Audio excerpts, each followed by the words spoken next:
So I was listening to Shailene, and I know everything about her because she is absolutely my 11-year-old daughter's idol. And when she said, maybe the people at these oil and gas companies, maybe they just need us to love them. I grew up in Houston, Texas. I went to business school on a full scholarship, and I was recruited by those oil and gas companies. Instead, I went to work on a team that managed $20 billion in assets. I was the only woman on the team, and the guys had me cover the food industry. I couldn't cook, really wasn't interested in it, but I learned those business models. I loved that job. It was black and white. It didn't involve my heart at all. It was safe. I was hidden behind 5 giant screens every day. But my husband took a job in Boulder, Colorado, and so we moved with a brand new baby, and I thought, I'll take some time off from finance, and we'll just have these kids.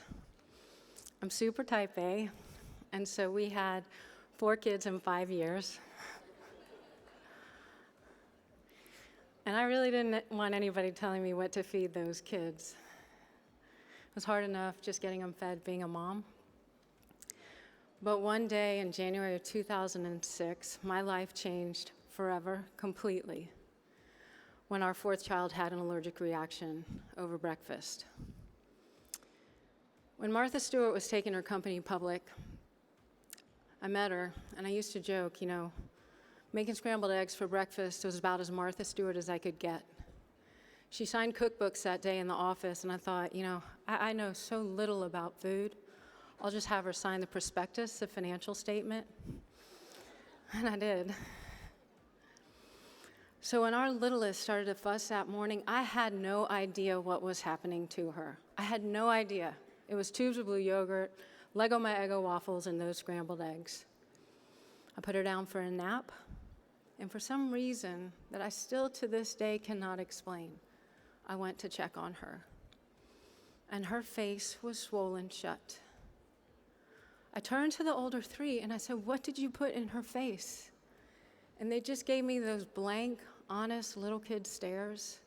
And I was absolutely terrified. I raced her to the emergency room, and the pediatrician saying, "Robyn, this looks like an allergic reaction." And I'm thinking, how is that even possible? How can I be a mother? How can I protect this child if the food is not safe?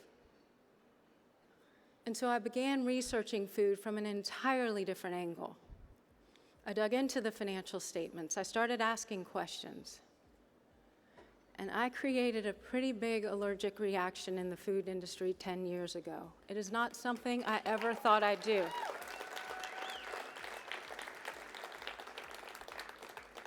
The threats were really real.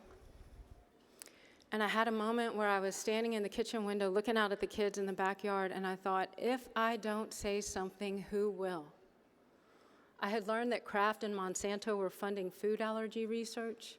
I didn't know how to do this. When people tried to use the word activist or advocate, I didn't even feel comfortable with that label. I thought, this is so love-fueled, this work. It is so love-fueled. I don't know what you call that. We don't have a word for it. And as I began to move forward, I was asked to debate these corporations in the media like Josh talked about. And every single time, right before we were supposed to do the segments, someone would call and say, "We can't do the story, Robyn."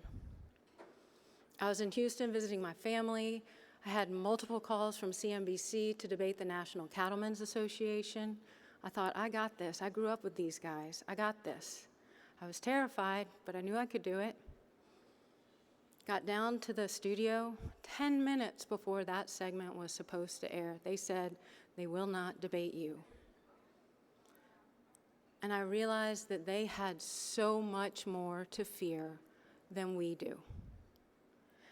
As I began to speak out, as I found this courage, I studied other leaders. The 2 that impacted me the most or Martin Luther King Jr. and Harvey Milk. Because what they were fighting for was justice. And the way that they were doing it was with love. And if you look back over history, there is no injustice that is more powerful than love. So I think about what Shailene was talking about and what those tribes are protecting. They are protecting our land. They are protecting our soil. That is where our food comes from. And right now in the United States, less than 1% of all of our farmland is organic. Less than 1%. That land at Standing Rock is some of the best land our country has. We haven't protected the soil. We haven't protected the water. The opportunity in front of us is huge, and it could not be more urgent. This generation of kids has earned the title of Generation RX because of the rates of food allergies. It's 1 in 13 kids. Because of the rates of asthma, it's 1 in 10. Because of the rates of diabetes, it's 1 in 3 Caucasian kids and 1 in 2 minority kids born in the year 2000. That's my daughter's 11th grade class. Those kids have done nothing to earn that. And we have every opportunity to fix it. So I look at this, what we have in front of us, the tools, the resources of this community, the partnership with the Environmental Media Association to tell these stories. And I truly, truly believe that this is the work of a lifetime. It is the greatest love story we could ever get to tell of how we healed the planet and how we healed each other in that process. So thank you so much for the award. Thank you so much for the leadership that this organization represents.